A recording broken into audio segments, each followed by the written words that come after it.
Fala, pessoal! Olha, gente, esse mundo, quando eles falam que a vida dá voltas e a Terra está girando ali no eixo, gente, eu tô conversando. Vou trazer hoje um cara que só tem 30 anos atrás eu conheci ele.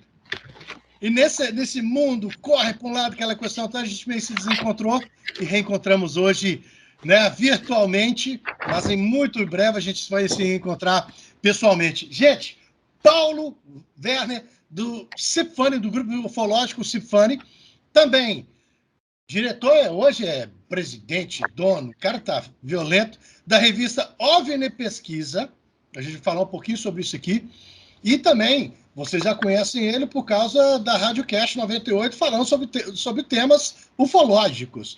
Paulo, brigadão primeiro por aceitar esse convite. Um prazer gigantesco, colossal te reencontrar de novo. E fico mais feliz de saber que você não fugiu da raia como eu. Boa noite, Leandro. Né? Boa noite a todos que acompanham o seu trabalho aí no Fã TV, no YouTube. Né? É uma satisfação, em primeiro momento, te reencontrar, porque eu sempre falei muito bem de você e eu tenho testemunhas, né? Até porque não teria motivo, né, Leandro, de Claro. falar diferente, porque pelo pouco tempo que a gente trocou informações, eventos em Sete Lagoas, né? Eu tenho, inclusive, guardado até hoje as fotos, os panfletos lá da Casa da Cultura de Sete Lagoas, né? Mas eu, como diz, né? Eu continuei trabalhando, eu trabalho, eu não vivo de ufologia, né? E você casou, aí você se afastou um pouco da ufologia, eu continuei, né? Tive meus altos e baixos aí. Todo mundo. Algumas vezes pensei em parar com a ufologia, mas fui devagarinho, e hoje estou aí, né? E uma satisfação te reencontrar.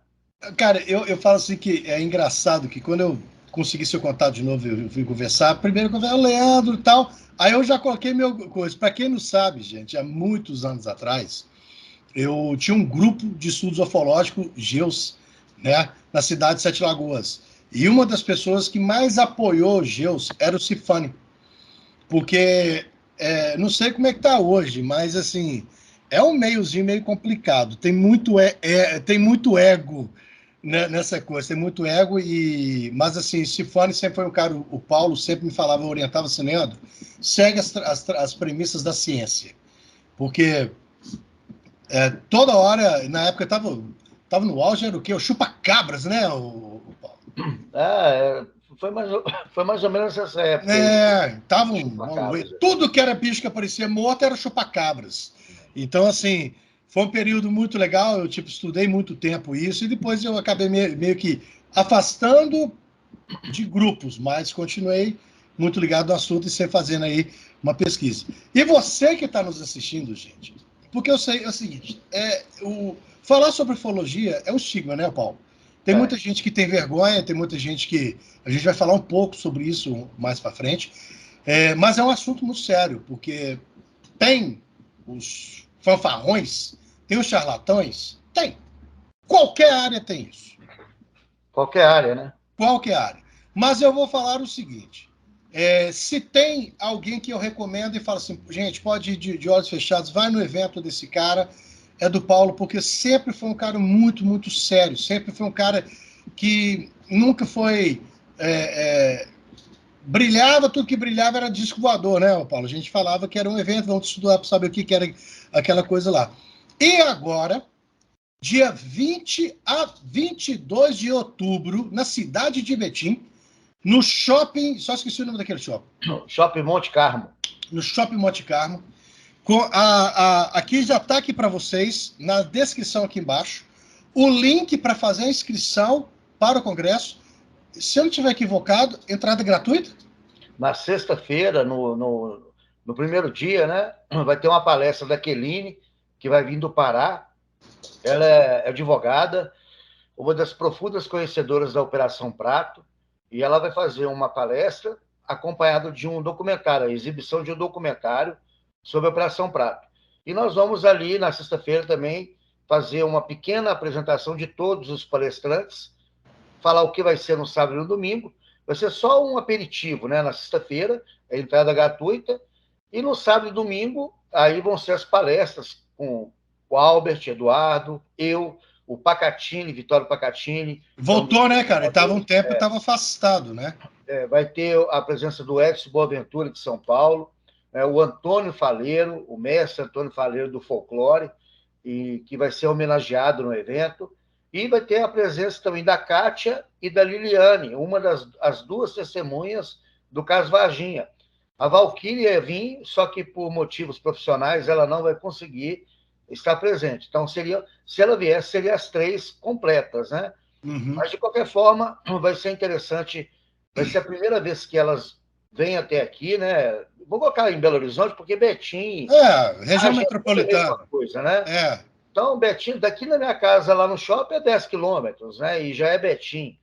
É a região metropolitana de Belo Horizonte.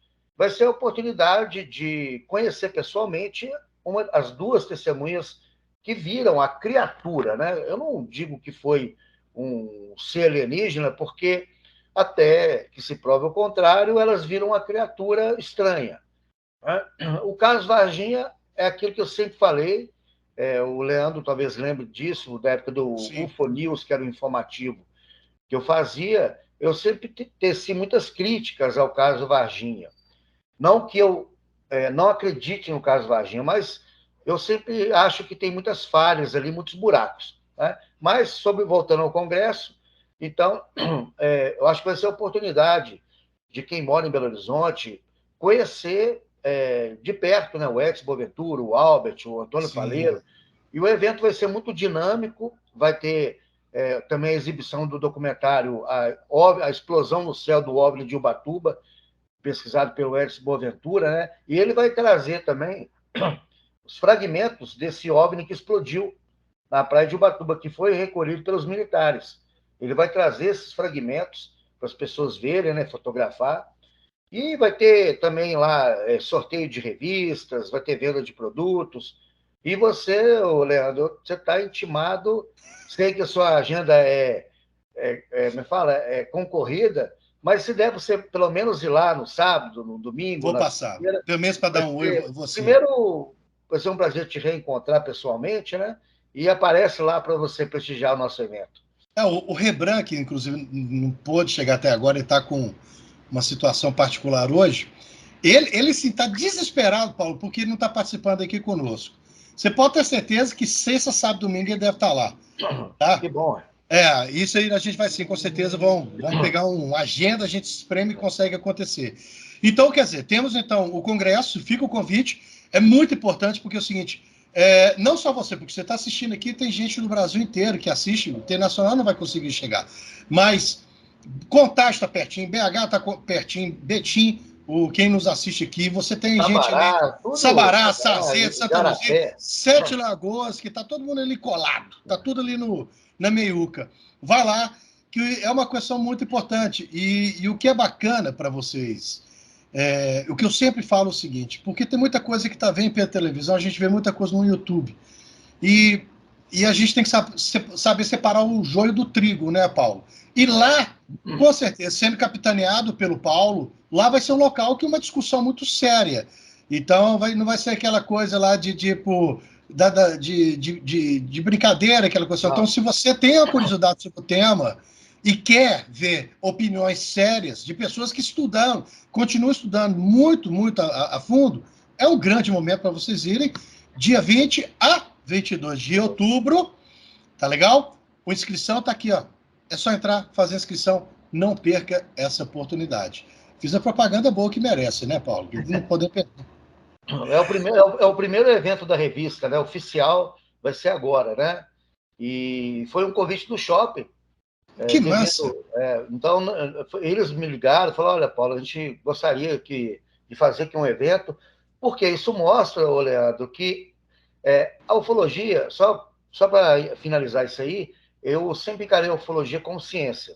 Eu nunca me vendi ao barato, naquilo que vende fácil. Porque tem aquela ala mística da ufologia, aquela coisa que vende.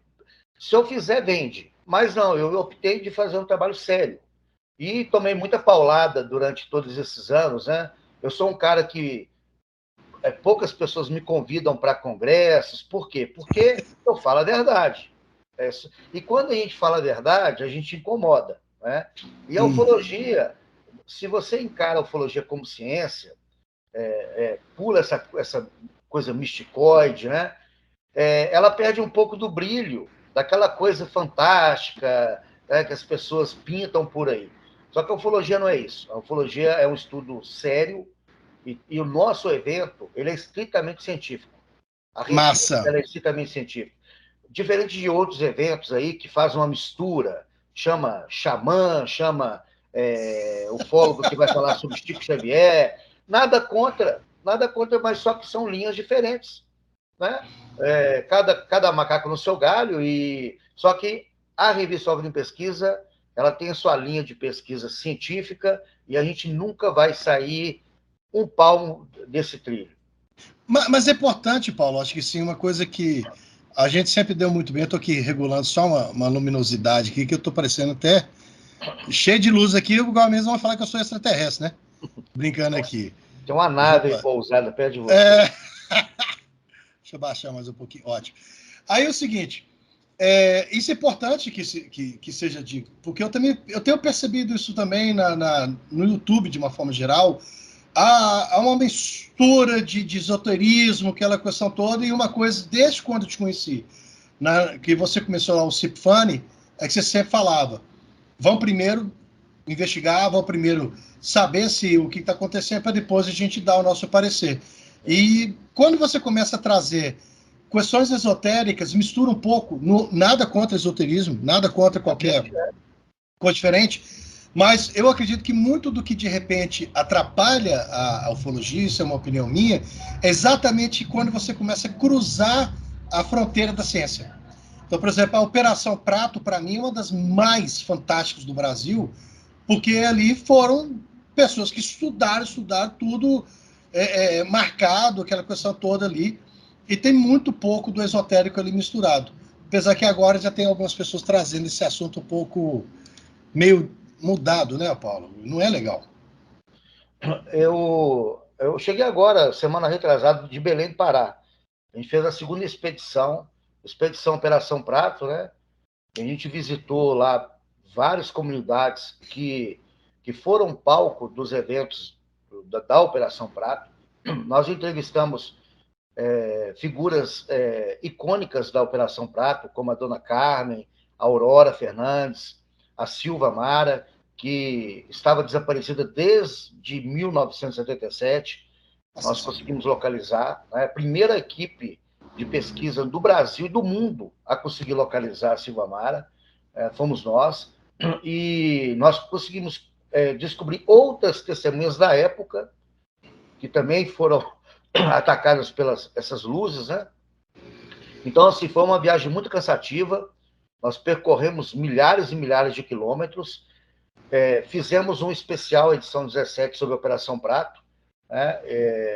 E agora, na edição 18, nós vamos ainda continuar publicando os artigos, que foi muito conteúdo que a gente conseguiu. No canal da OVNI Pesquisa, a gente está colocando aos poucos essas entrevistas, né? Uhum. No canal da OVNI Pesquisa, assim, diferente de outros canais, né, que as pessoas,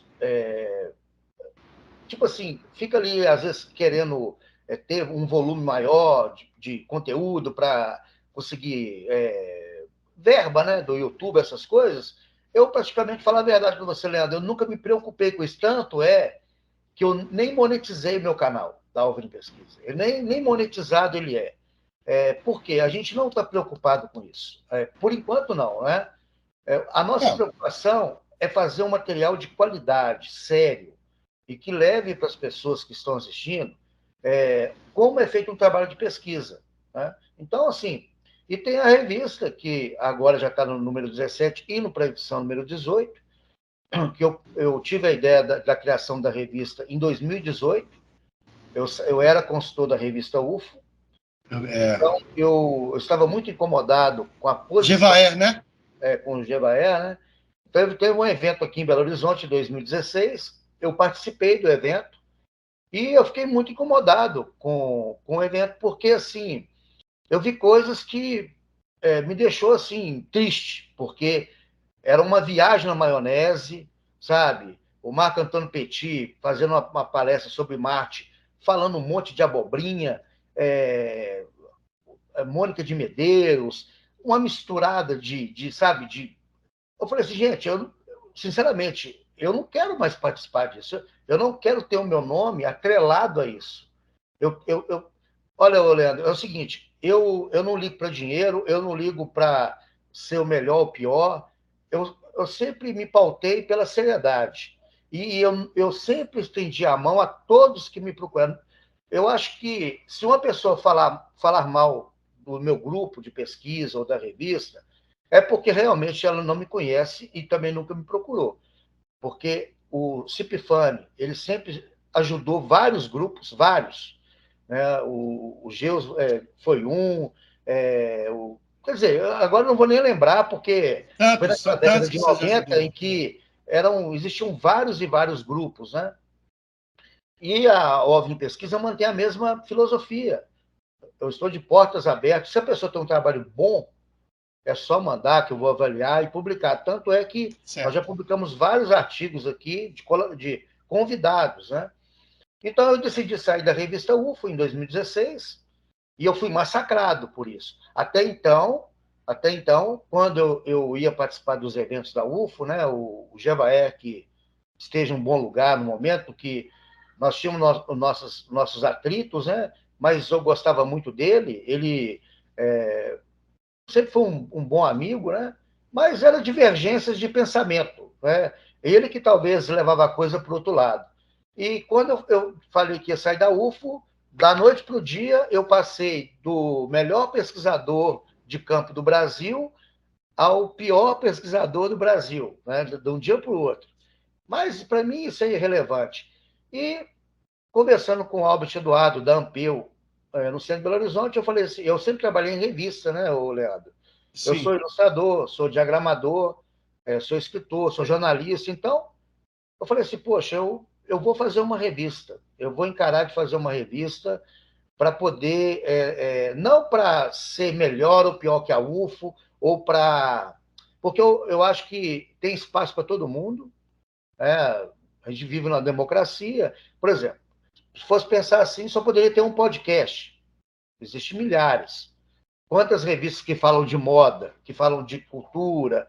Então, assim, espaço tem para todo mundo. Tem espaço para todo mundo. Quando eu decidi criar a revista, o Jevaer, né, ficou sabendo que eu ia lançar a revista, ele fez um comentário no Facebook, assim, que eu coloquei lá, em breve a revista OVNI Pesquisa. Aí ele escreveu embaixo assim, a melhor revista que não existe, fazendo uma ironia, né? Nossa. Aí, quando eu lancei a número 1, eu coloquei a frase dele no editorial da revista. Você está recebendo nas suas mãos, aí eu coloquei lá, entre aspas, a melhor revista que não existe, chega às suas mãos. E hoje a gente já está no número 17, indo para o número 18, e a gente, assim, conquistou um espaço que hoje a OVNI Pesquisa é a única publicação impressa no Brasil da América Latina.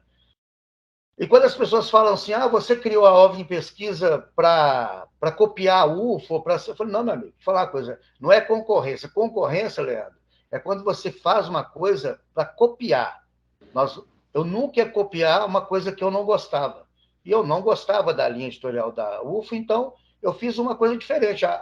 Tanto é que a OVNI Pesquisa, nós temos biólogos, médicos, astrônomos, astrofísicos, nós temos cientistas que nos dão suporte. Todos os artigos da OVNI Pesquisa, eles passam por revisão técnica, diferente de outras publicações, não só a UFO, várias outras publicações ufológicas aí, que os caras escrevem de qualquer jeito e eles não estão nem aí. Nós temos esse cuidado. Tanto é que, às vezes, a revista atrasa justamente por ter esse cuidado de fazer uma coisa profissional mesmo. Né? Importante. E aí, quando eu lancei a revista em 2018, recebi muitas críticas, muita gente falando que a revista não ia passar do número 1, do número 2 e tal. E eu não ligo para isso, porque eu não vivo disso e eu não me importo com críticas, principalmente as destrutivas. Quando são críticas construtivas, né, eu pego, coloco, escuto e tal. Nós estamos aí, né, com a revista e depois, se você vier no evento aqui, eu vou te dar algumas revistas de presente, né? Agora que você voltou, né?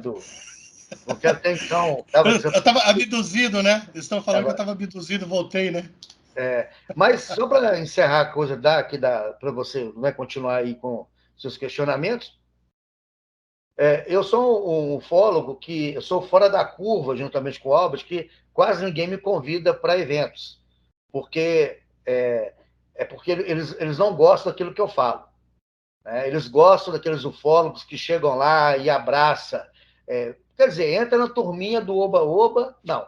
Eu vou lá para apresentar o meu trabalho. E o meu trabalho é sério e eu também nunca me importei com isso. Sabe por quê, Leandro? Eu sempre fui eu prefiro qualidade do que quantidade. Tanto é que eu até hoje, eu estou na ufologia, eu comecei em 90, né? Então, eu já tenho o quê? 33 anos, né? Muitas pessoas me procuram para fazer podcasts. Eu não vou mentir para você, não. Eu recebo muitos convites e eu praticamente recuso quase todos. Porque como é que eu faço? Eles me convidam e eu vou lá e vejo como é que é o nível do podcast. Eu Claro, pesquiso para saber. Por quê? claro. Porque eu tenho uma imagem a zelar, como diz assim, né?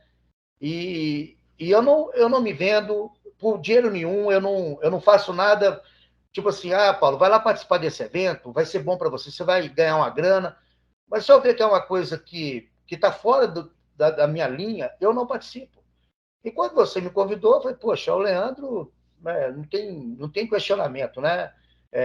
E muito satisfeito de poder estar aqui e, quem sabe, aí poder levar algum tipo de informação para as pessoas que curtem seu canal. Não, já está levando, inclusive, falando da revista, já tem 5 anos, né? Eu entrei, né? Tava olhando ela lá, aquela questão toda, muito legal. Na hora que eu falei assim, eu vi a revista ser a cara do Paulo.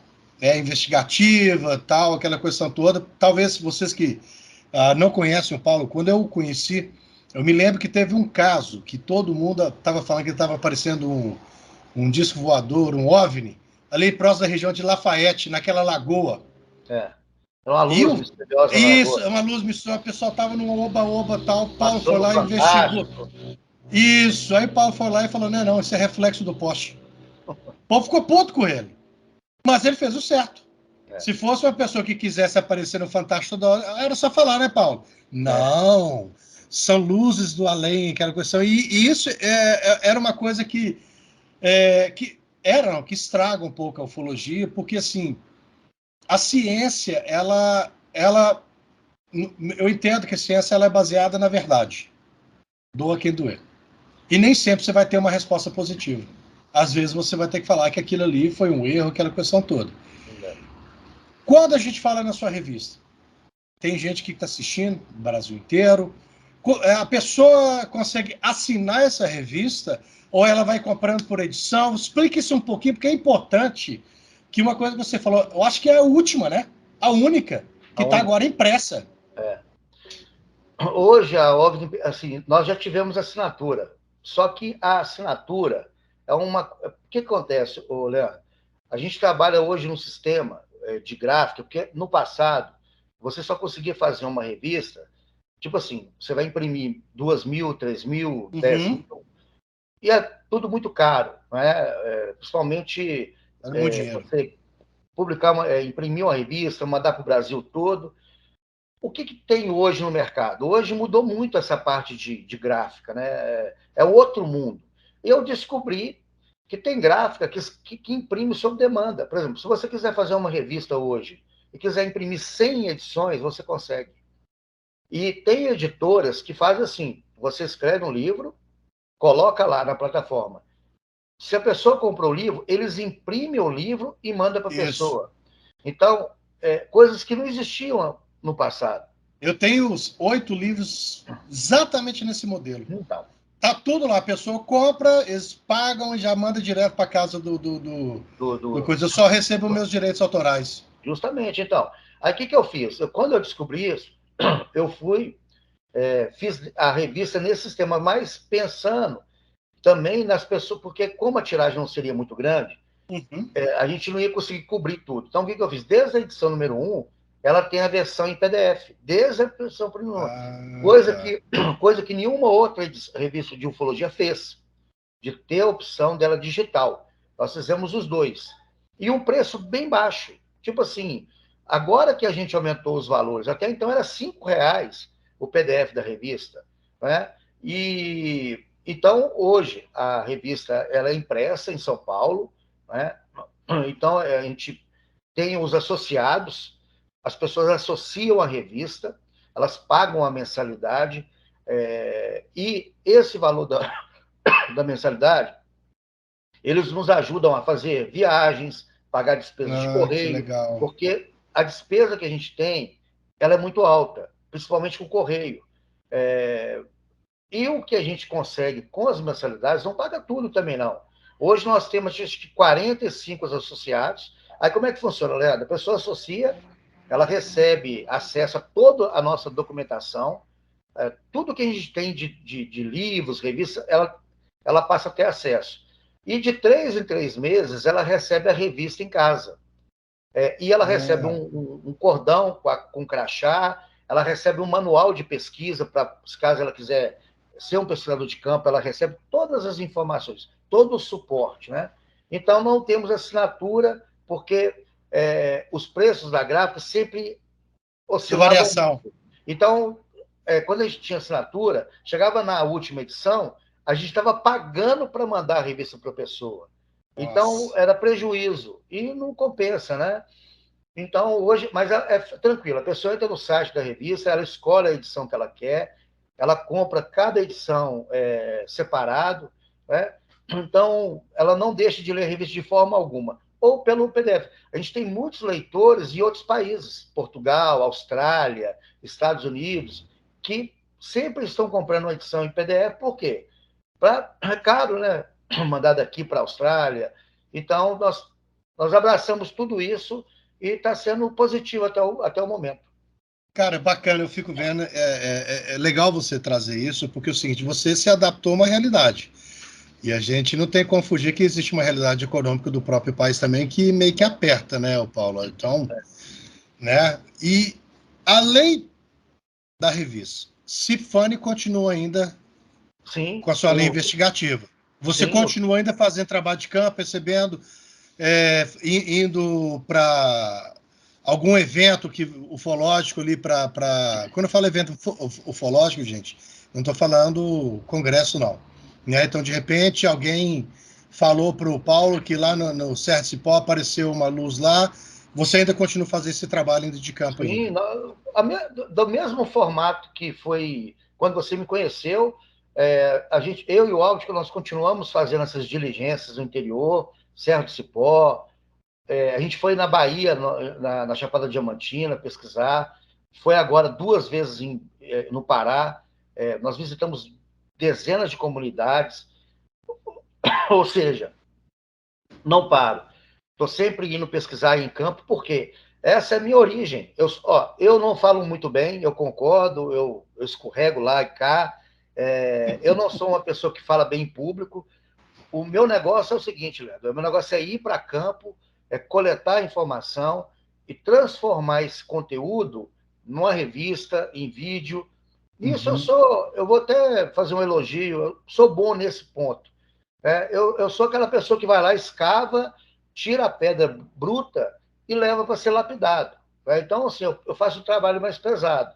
Eu continuo, sim, fazendo pesquisas e atento a tudo o que acontece, né? Lógico que não tem como abraçar tudo, porque Minas Gerais é um estado gigantesco. E eu já percorri quase todo Minas Gerais pesquisando. Mas só que hoje, assim, a gente economiza no sentido. A gente não vai em qualquer. Por exemplo, a pessoa me liga, eu recebo muitos e-mails, ainda mais agora com o programa na Rádio 98, né? Que aqui, o por exemplo, aqui perto de Diamantina, eles me mandaram um e-mail pouco tempo atrás, falando que eles tinham observado um objeto. A gente não vai sair daqui para ir lá Diamantina para isso.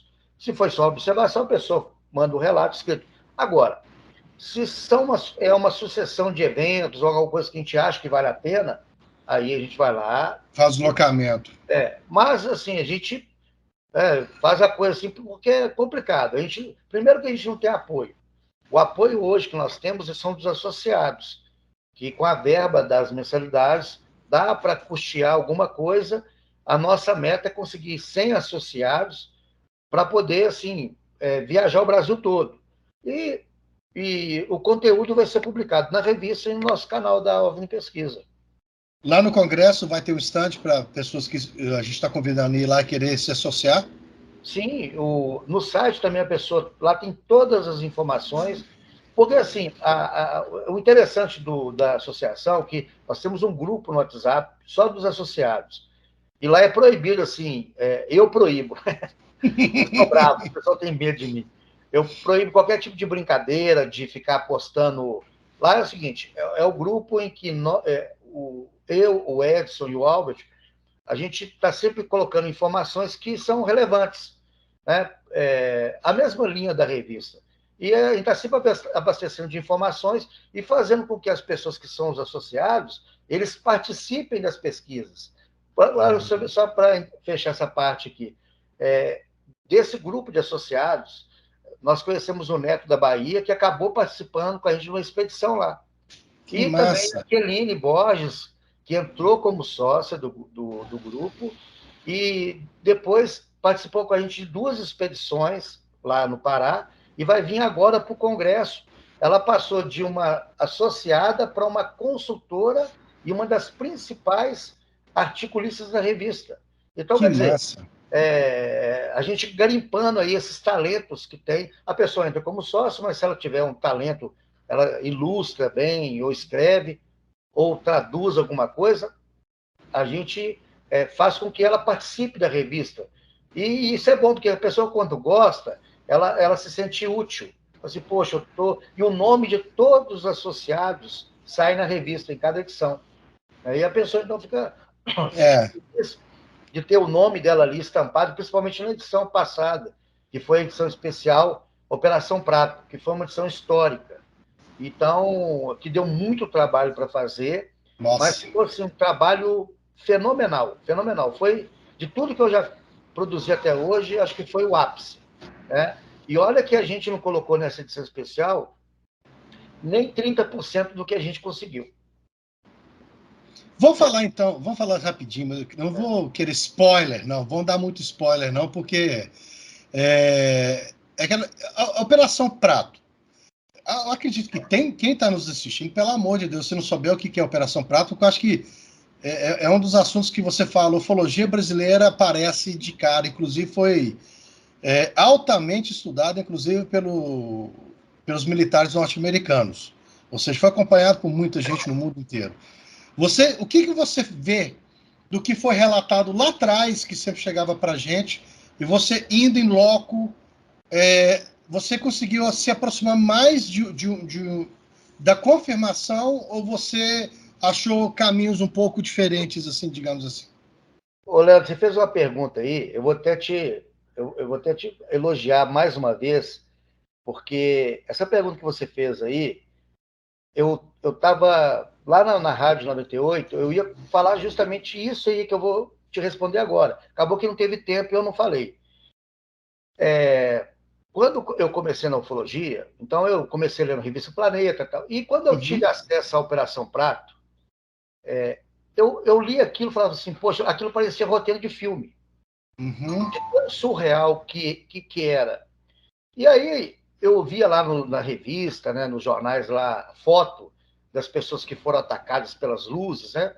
Fazendo um resumo muito breve para as pessoas que estão nos ouvindo, a Operação Prato foram fenômenos que começaram no Maranhão, em junho de 77, de luzes que atacavam as pessoas e que foram chamadas pela população de luz vampira ou chupa-chupa. Chupa-chupa, isso aí.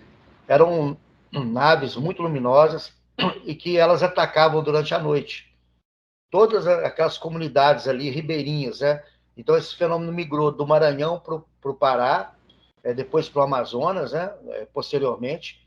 Então, Vigia, uma ilha lá próximo de Colares, o prefeito de Vigia, vendo aqueles ataques constantes daquelas luzes, ele mandou um ofício para a Força Aérea Brasileira, pedindo que fossem lá investigar o que eram aquelas luzes que estavam atacando as pessoas. As pessoas, elas se reuniam durante a noite, dormiam todas em uma casa, ou, né, eles não ficavam isolados sozinhos, eles faziam fogueiras, soltavam foguetes, davam tiros, batiam panelas para espantar essas luzes.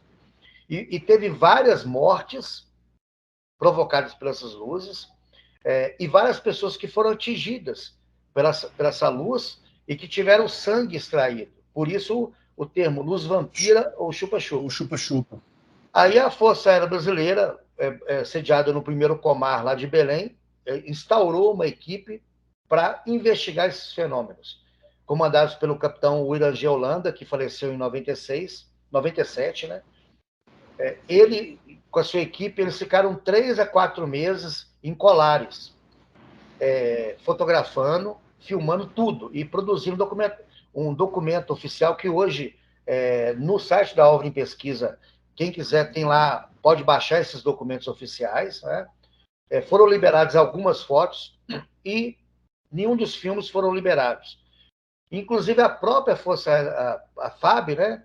Ela filmou e o capitão Iragelanda, ele viu 2 naves, sendo que uma delas tinha mais de 100 metros de diâmetro. Então, a coisa foi assim, a coisa foi totalmente surreal.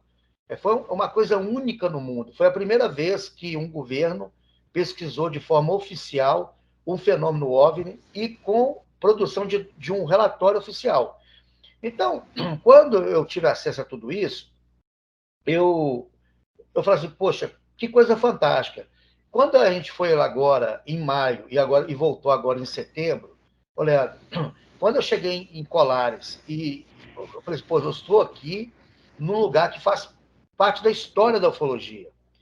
E eu tive a oportunidade de conhecer várias das pessoas que foram atacadas pelas luzes que ainda estão vivas, como o caso do seu Neilton, o nome dele é difícil de pronunciar, Neilton, a Aurora e a Dona Carmen, que são 3 pessoas que foram atacadas pela essa luz vampira, e foram um destaque em vários livros, jornais. E você está ali, frente a frente com essas pessoas, assim, é uma coisa muito gratificante para um pesquisador. Fora as outras testemunhas que eu descobri, né? E o mais interessante, Leandro, que nesses 30 e tantos anos que eu estou na ufologia, eu nunca vi nada. Eu nunca vi um OVNI, nunca vi nada. A gente foi fazer, nessa última viagem para Colares, a gente foi fazer uma vigília na Praia do Machadinho. A Praia do Machadinho foi aonde a FAB colocou uma das bases para poder filmar e fotografar os OVNIs que estavam atacando as pessoas. Na época, o acesso até a Praia do Machadinho foi aberto pelos militares por picadas, né? Não tinha estradas. E agora, nessa viagem, a gente fez uma vigília e eu vi uma luz lá, uma luz muito forte, azul, parecendo luz de solda. O Albert também viu a mesma luz e a Margarete, que estava do meu lado. Não vou dizer que foi um OVNI ou que foi uma nave, mas foi uma luz muito forte e a gente entrevistando pescadores lá de Ariri, que é uma comunidade rural, relatando observação de luzes gigantescas agora há pouco mais de 30 dias. Significa o quê? Que o fenômeno ainda é ativo lá em Colares, naquela região. Então, assim, eu estar lá naquela região e sentir aquela energia, né, de estar ali, vendo aquelas casas da época ainda, muitas casas de madeira, porque o raio de luz ele estava pelas frestas da madeira. A gente filmou lá, inclusive tem um vídeo que a gente colocou no canal que a gente mostra isso. Então, assim, você está ali no local que é icônico, que representa a história da ufologia. E tudo aquilo que eu imaginava que fosse, realmente foi, né? Que eu voltei de lá.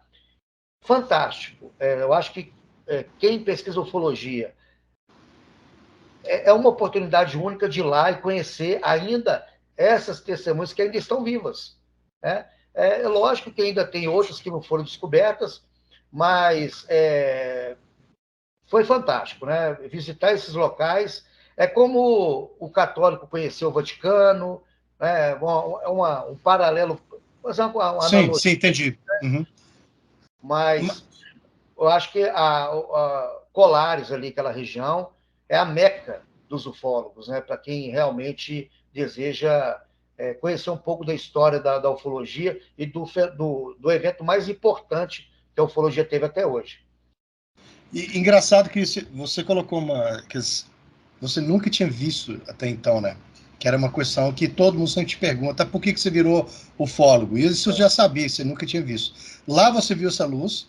A classificação é OVNI, porque tem gente que pergunta, por OVNI é voador? Não, é um objeto voador não identificado. Então significa que você não consegue identificar dentro da correlação do que nós entendemos de objetos que voam. Então não é um helicóptero, não é um avião, né? E então é que você acabou tendo essa visão. Né? E o engraçado é que lá está ativo e eu vejo algumas entrevistas suas e vejo alguns outros ufólogos e sempre vem essa pergunta. Por que antigamente aparecia mais voador, né, OVNIs, e agora não? Eu tenho para mim, Paulo, não sei se você concorda, antigamente, eu vou me colocar com 8 anos de idade, eu ia para a roça, cara, você não tinha luz. Qualquer coisa que brilhasse no meio do mato, você identificava isso de uma forma coisa. Por exemplo, eu estou aqui agora, aqui em casa, eu olho, você tem uma luz, você não consegue ver hoje nem estrela, dependendo da coisa. Então, assim, de repente, as coisas estão acontecendo, talvez a gente tenha menos percepção, porque qualquer luz se torna luz e se confunde com as luzes que a gente vê no dia a dia. Mas me parece que também a Serra de Cipó continuou bastante ativo, né? Que é um local que eu também estive lá naquela época estudando. A Fernanda Ribeiro, que apresenta o Radiocast, ela falou que a irmã dela, na Serra Morena, na Serra de Cipó, ela teve uma observação agora, há poucos dias, de uma luz intensa que foi para cima delas. Então, assim, agora há poucos dias. Sobre isso que você falou, Leandro, nos informativos do FONews, eu batizei esse fenômeno de... O que acontece? Quando as pessoas me perguntam, o que você falou agora? Por que hoje aparece menos? Eu também acredito que houve uma redução também nos avistamentos, mas o que aconteceu? Na Serra do Cipó, que a gente pesquisava, quando a gente começou a ir lá, a gente chegava no alto da serra, olhava para baixo, aquelas casinhas lá que nenhuma tinha luz elétrica. É o que você falou. Então, o que aconteceu? O cara acabava de trabalhar na roça, ele ia para a casa dele, qualquer coisa que brilhasse no céu era perceptível. Ele via aquilo, né? Uma estrela cadente, qualquer coisa. Chegou luz de postes e chegou a luz elétrica com parabólica. O que aconteceu? Eu falo isso porque eu presenciei isso de fato.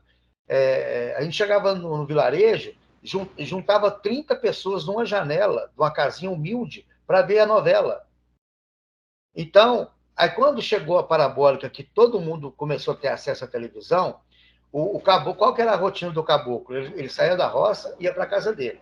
Aí da casa dele ele ia para a venda para tomar cachaça, para ter papo com os amigos. E lá em Tabuleiro, todo mundo andava com a lanterna. Era até engraçado. Eles enfiavam a lanterna no bolso do braço. Por quê? Porque não tinha luz elétrica. Então, o bar fechava, cada um ia para sua casa. E eles usavam a lanterna para iluminando o caminho. E nesse trajeto, eles viam várias coisas. Chegou a parabólica, alterou a rotina do homem do campo. Ele chegava da roça, em vez dele ir para o bar tomar cachaça, ele ficava vendo novela. Porque era uma novidade para ele a televisão. Né? Era uma coisa fantástica. Então, a gente notou que o número de observações caiu assim 60%. Não que o fenômeno tenha parado de acontecer, mas que houve uma mudança nas pessoas que observam o céu, né? As pessoas que olham para cima. Hoje, ainda continua acontecendo, só que a nossa percepção de olhar para cima, ela está assim, justamente por causa do celular também. Aqui, ó. Hoje as pessoas olham muito mais para baixo do que para cima. O tempo todo com o celular. Pode estar passando um OVNI do lado.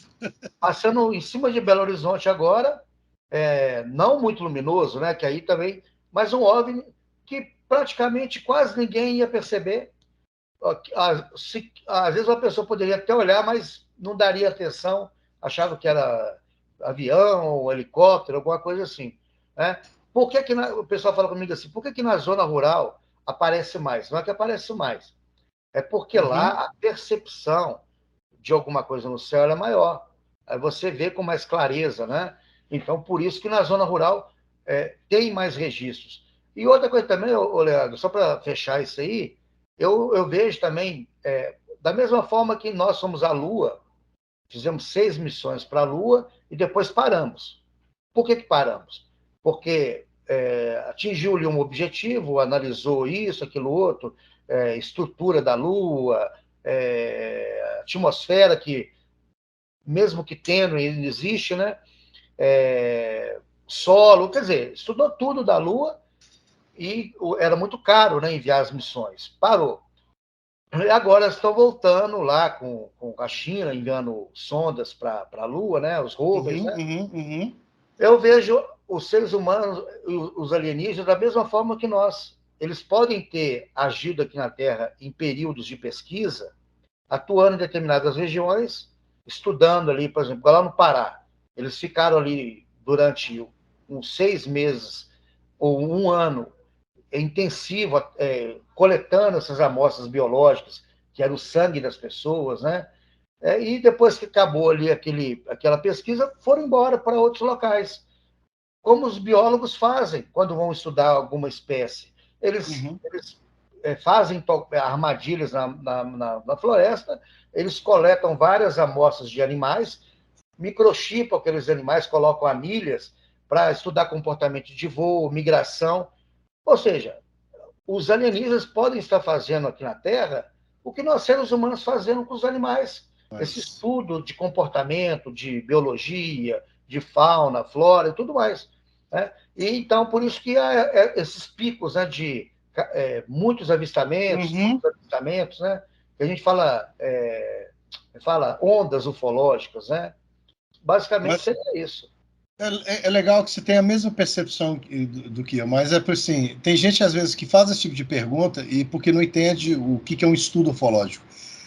Os grupos, eu me lembro, tem uma época que todo mundo saía para fazer vigília, para ver se conseguisse identificar algo, aparecer algo. E para onde é que você vai? Você vai fazer vigília na cidade? Não, você vai para o mato. Você vai para um lugar que é escuro. Então tem isso aqui. Agora, o que você me diz, o Paulo, já fazendo uma correlação também com essas questões de ter, de repente, diminuído os avistamentos, há uma teoria que hoje talvez tem mais possibilidade de não ser tanto eles estarem mais no céu e eles estarem intraterrenos, que seriam as bases internas de alguns lugares que apareceram, alguns relatos. Existia alguma fundamentação para isso ou já é meio essa mistura do esotérico com um pouco de ficção científica? Essa coisa de intraterrestres, né? Eu nunca acreditei muito dentro daquilo que foi exposto, né? Agora, Tá. Eles usarem os mares, os grandes rios, né, os lagos, ou até mesmo alguma cavidade para fazer bases, isso é possível, sim. Seriam os OSNIs, né? Que o OSNI é o que está mais aparecendo agora para a Força Militar Naval Norte-Americana. Então, tem vários, tanto é que a edição número 11 da OVNI Pesquisa foi sobre isso. Os OSNIs, né? Quando eles surgem do mar, mas não só dos mares, né? Mas rios, igual lá na Amazônia mesmo, dentro da Operação Prato, foram vários casos de OVNIs objetos luminosos que entraram dentro do rio, né? Ou saíram de dentro do rio. Eu acredito sim que possa haver bases nos mares, porque seria estratégico para eles, né? Então, é igual eles falam que existem bases na Lua. Eu não acredito que isso seja fato, seja real, porque seria mais interessante eles terem uma base aqui na Terra do que na Lua. Porque aqui, eles já estariam aqui dentro, né? E como eles detêm uma tecnologia muito avançada, para eles ficarem aqui alojados no fundo do mar ou em rios, é tranquilo. E na literatura ufológica existem centenas e centenas de casos que demonstram isso.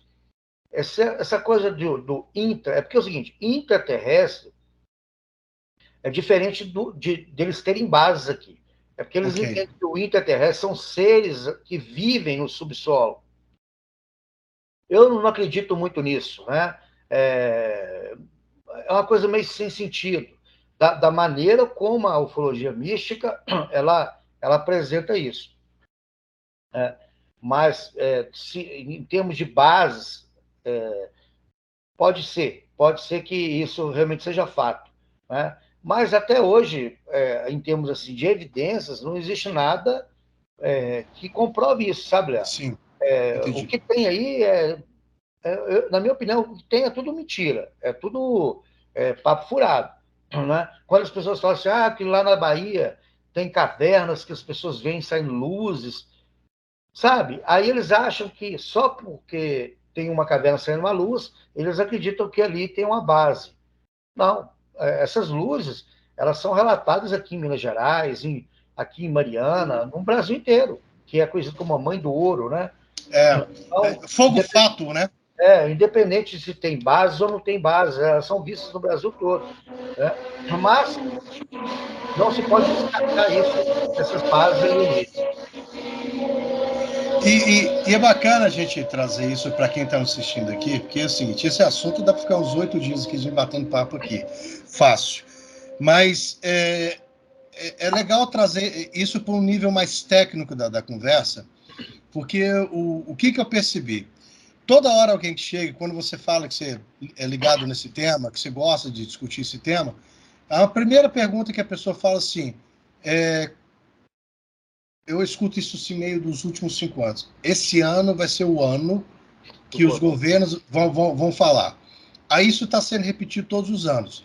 E aí eu sempre faço a seguinte pergunta, gente, se o governo de fato tem qualquer coisa relacionada com a possibilidade de ter acesso à tecnologia alienígena, digamos assim, você acha que ele vai falar isso para o povo?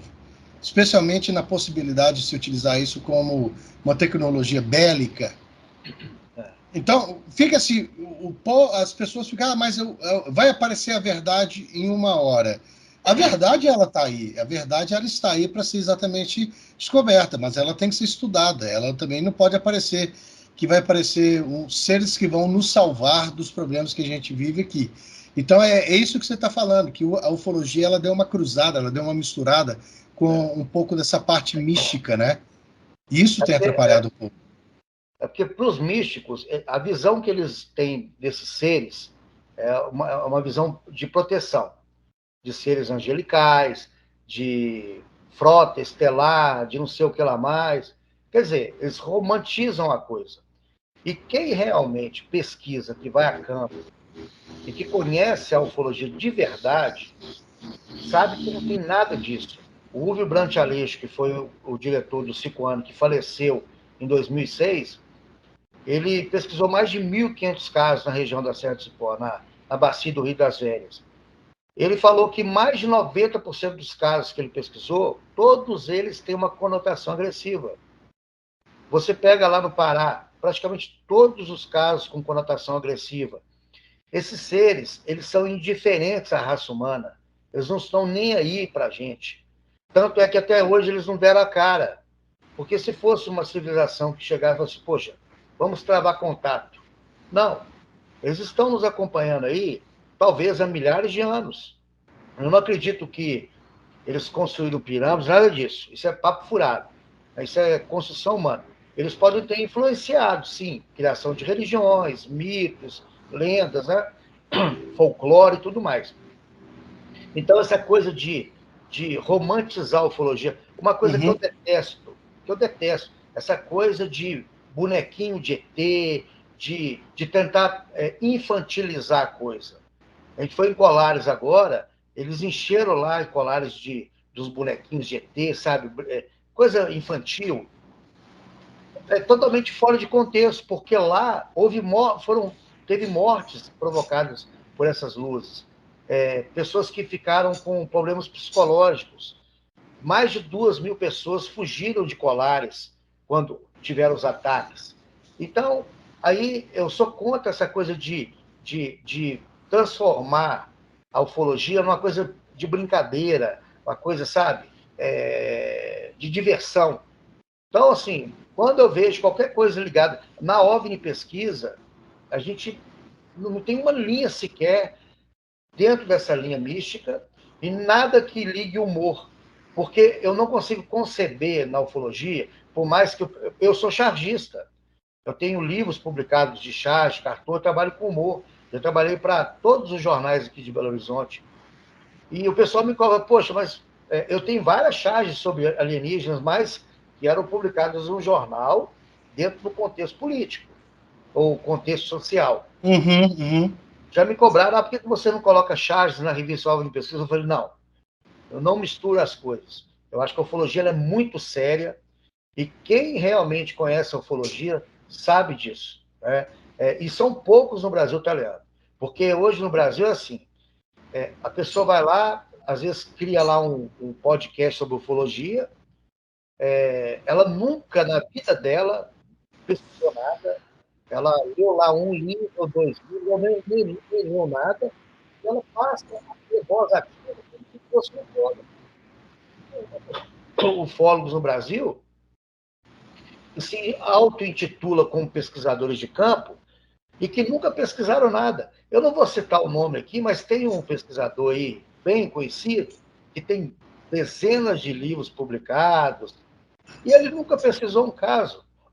Livros. Aí eu te pergunto, como é que a pessoa se apresenta como pesquisador de campo, escreve 10 livros, é representante de entidades de fora do Brasil, e ela mesma nunca pesquisou nada? Qual que é o conhecimento técnico que essa pessoa tem? Nenhum. Embasamento técnico nenhum. Então, assim, eu vejo hoje as pessoas, né, tendo como referência na ufologia youtubers. Eu não vou citar aqui, tá, mas no meu canal eu falo, que eu não estou nem aí. Não, mas aqui você pode falar. Eu desço a lenha mesmo. Então, tem uma tal de Carol Capel aí, uma loura que tem um canal aí, pelo amor de Deus, ela é um desserviço à ufologia, sabe? Ela é uma mistura de tudo aquilo que as pessoas que gostam do tema têm que ficar longe. E as pessoas idolatram, mas são pessoas que idolatram por quê? Porque elas não conhecem o que é ufologia. Aquela coisa circense. E como ela, tem vários outros aí que não vale a pena nem comentar. Porque a internet, ela abriu portas para muita coisa boa, confesso. Mas, em contrapartida, abriu a porteira também para tudo que não presta. E as pessoas hoje, Leandro, é assim, ciência. Por que a pessoa vai se preocupar em estudar a evolução humana? Só fazer uma analogia. Por que vou estudar sobre evolução? Estudar lá todo o conceito de Darwin, né, de origem das espécies, tudo. É uma coisa muito complexa. Ela prefere ir para o mais básico mesmo. Opa, eu vou ficar aqui com Adão e Eva e tá bom demais. Por quê? É o escapismo. A pessoa prefere ir para o mais fácil. E na ufologia isso acontece também. As pessoas preferem acreditar que na área 51 tem discos voadores, ela prefere acreditar que os ETs são bonzinhos, que estão ali, não sei o quê, que essa baboseira toda de círculos ingleses, aqueles desenhos que aparecem em plantações. Eu te pergunto, uma civilização avançada sairia do planeta de origem dela para chegar aqui na Terra, fazer desenhos em plantações que não tem sentido algum, tanto é que eles surgem desde a década de 80 até hoje e nunca foi decifrado nada. Porque a maioria são fraudes básicas E o restante são reproduções muito bem feitas por pessoas, são seres humanos que fazem aquilo. Tanto é que tem um desenho que foi feito, acho que na Holanda, do Homem-Mariposa, que é um desenho de mais de 500 metros de comprimento. Foi o maior desenho feito até hoje numa plantação. E ele foi feito por uma equipe holandesa que produz esses desenhos. Então, assim, eu já vi vídeos em canais desses esotéricos mostrando o vídeo desse homem-mariposa como sendo prova que foram feitos por alienígenas.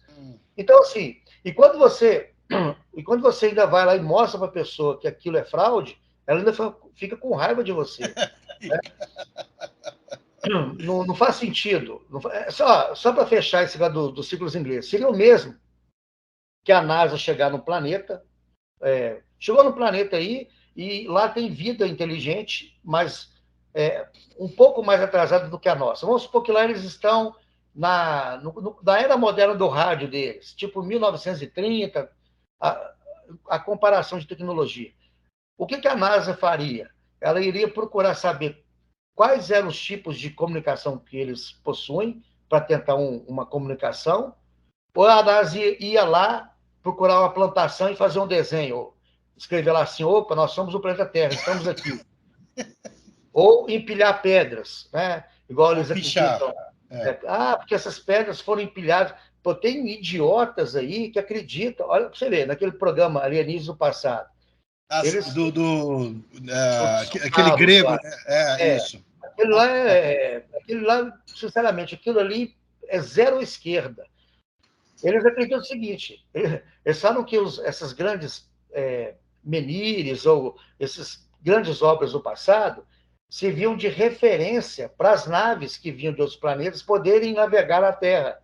Poxa, se hoje nós, com a nossa tecnologia pequena, nós conseguimos mapear Marte completo, sem ter pisado lá, por que uma civilização alienígena altamente avançada teria que usar pedras como baliza para poder navegar na Terra?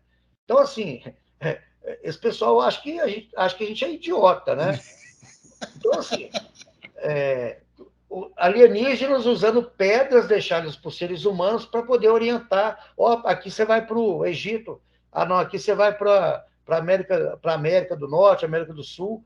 O que acontece? Porque as pessoas não usam a lógica. Não usam a lógica e não usam a ciência.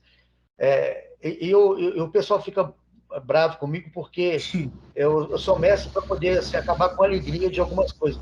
Por exemplo, aquelas pedras lá do Peru que encaixadas perfeitamente, né? E as pessoas... Eu fico vendo... Porque eu acompanho vários grupos, eu fico vendo as pedras que foram cortadas a laser. É só laser para cortar assim. Só que esses programas, igual o Alienígenas do Passado, eles vão nesses locais e eles só mostram aquilo que interessa. Eles vão lá, mostram a pedra encaixada. E do lado daquela pedra que está ali perfeita, tem uma pedra que ficou inacabada, que não deu tempo deles terminarem. E ela mostra como ela foi feita, desbastando com outra pedra. Então, tem várias pedras lá que estão, tipo assim, como se fosse uma obra que ficou pela metade. Tanto no Egito e essa obra que ficou pela metade, ela dá pista para os arqueólogos de como eles trabalhavam a pedra. Está tudo lá. Trabalho estritamente humano, igual os moais da Páscoa, que eles falam que foram cortados a laser e tal. Está lá vários moais ainda nos vulcões, lá, que é uma pedra vulcânica, que eles usavam uma pedra mais dura para poder desbastar. E essa pedra que eram feitos os moais, ela é uma pedra muito macia. Você, com o dedo, você consegue desbastar a pedra, que é uma pedra vulcânica, tipo aquela pedra Pombe, sabe? Sim. Parecido com aquilo. Então, assim, esses programas não mostram. Lá os moais lá inacabados, lá no Egito, um obelisco que ele trincou em Assuã, ele trincou no processo e ele foi abandonado. Aí lá mostra perfeitamente o processo de desbaste manual. Ali, então, aí o pessoal, mas só vê no Alienígenas do Passado a obra pronta ali, tudo certinho. Aí eles vêm com aquelas coisas, mas é impossível, que é impossível, porque isso o ser humano nunca faria. Gente, me fala, fazer com que, me fala, eu acho que, assim, a palavra fugiu que agora, é menosprezar a capacidade humana. Os arqueólogos gostam muito de usar um termo de falar de tecnologia perdida. Ou seja, o que é isso? São técnicas simples que funcionam, mas que foram perdidas, porque não foram registradas. Não é? Igual quando os americanos eles abateram um MiG russo e eles o levaram para fazer aquele desmonte, né? Para fazer engenharia reversa, para ver como. E eles ficaram espantados de ver que muita coisa que era altamente tecnológica e que tinha um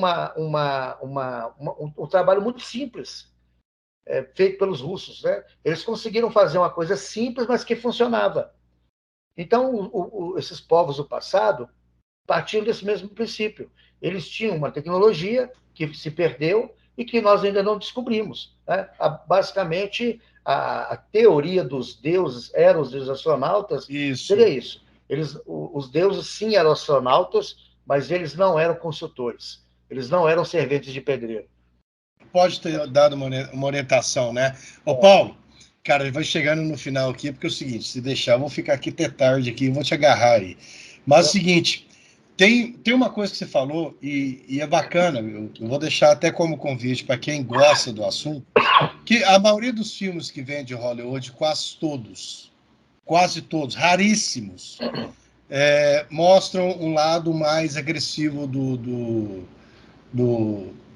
dos alienígenas, digamos assim, né? E grande parte deles só tratam do assunto meio tipo, mais assim, de auê, festa, né, a soberba do nosso 4th of July, 4 de julho, que é a questão toda. Mas tem um filme que eu recomendo que as pessoas assistam, mas assistam com a mente aberta, que é Contatos Imediatos do Quarto Grau, que tem ali, que conta aquelas histórias das abduções extremamente agressivas, acho que na região de Alasca ali.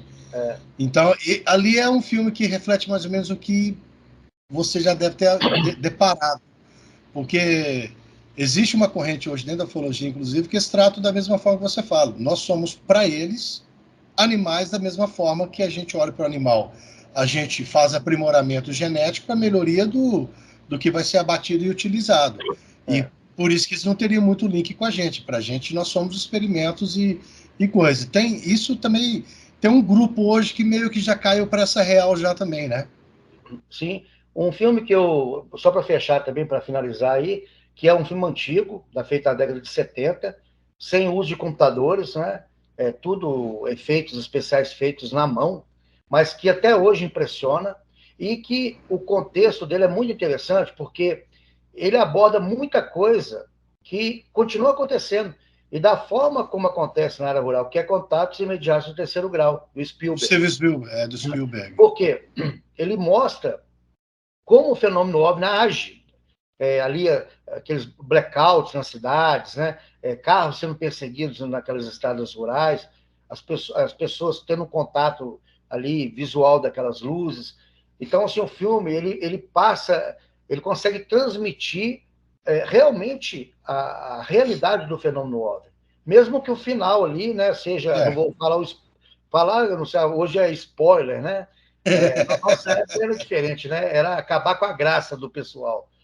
Mas eu não vou contar o final, não. Acho que vale a pena ver o Contatos Imediatos do Terceiro Grau, porque, na minha opinião, é um dos melhores filmes feitos até hoje sobre ufologia. Né? Lógico que tem vários outros muito bons, mas ele retrata muito bem como o fenômeno OVNI se apresenta, principalmente nas áreas rurais.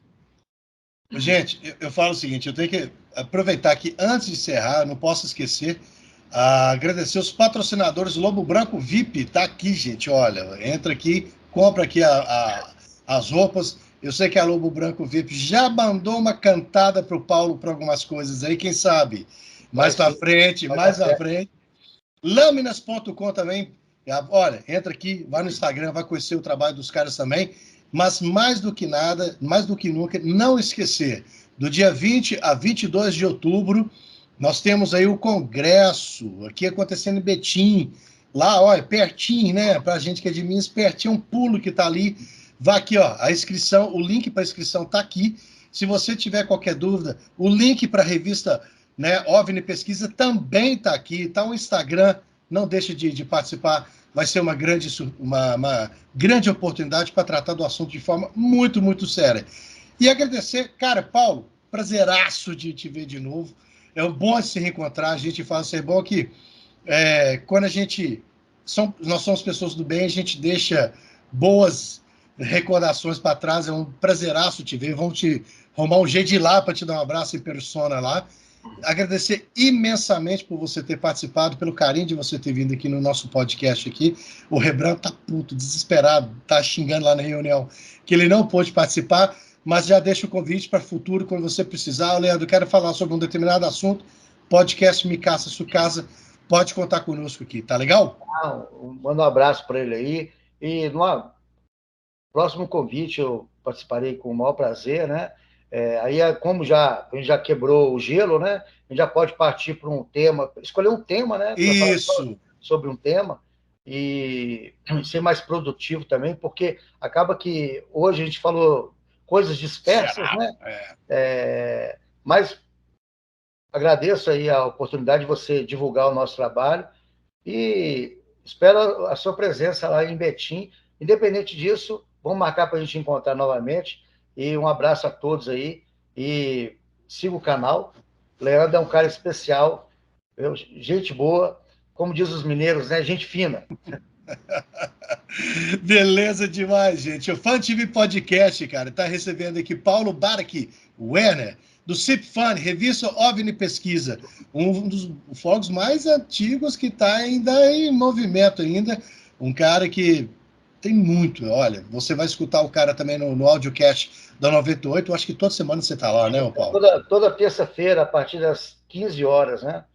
O radiocast, aí tem o Coluna de Outro Mundo. E se você tem dúvidas, viu alguma aparição, alguma coisa que você gostaria de relatar, entre em contato, manda um e-mail para o Paulo, faça o seu relato, porque eu acho que isso é importante para caramba. Mas lembrando o seguinte, se você vai fazer qualquer envio de porcaria, de brincadeira, evite, tá legal? Manda isso para os outros lá. O Paulo manda só o que for que presta. Fan TV Podcast, não o maior podcast do Brasil, mas é um podcast que a gente quer que seja o melhor. E para ser o melhor, a gente vai tratar de temas de forma muito madura, muito sério, mas ao mesmo tempo de uma forma muito leve. Recebi Paulo Werner, do Cifane, da revista OVNI Pesquisa, e hoje a gente falou meio de tudo, mas já está sabendo. Numa próxima, eu já vou fazer diferente, Paulo. Você escolhe o tema. Você escolhe o tema e está com a gente. Fica até a próxima. Se ligou, inscreva-se, curta, deixa seu comment, e a gente tem muita coisa para poder falar daqui até a pouco. Dia 20 a 22, não esqueça, o Congresso sobre Ufologia, lá em Betim, no Shopping Monte Carlo. Monte Carlo. Até a próxima. Abraço.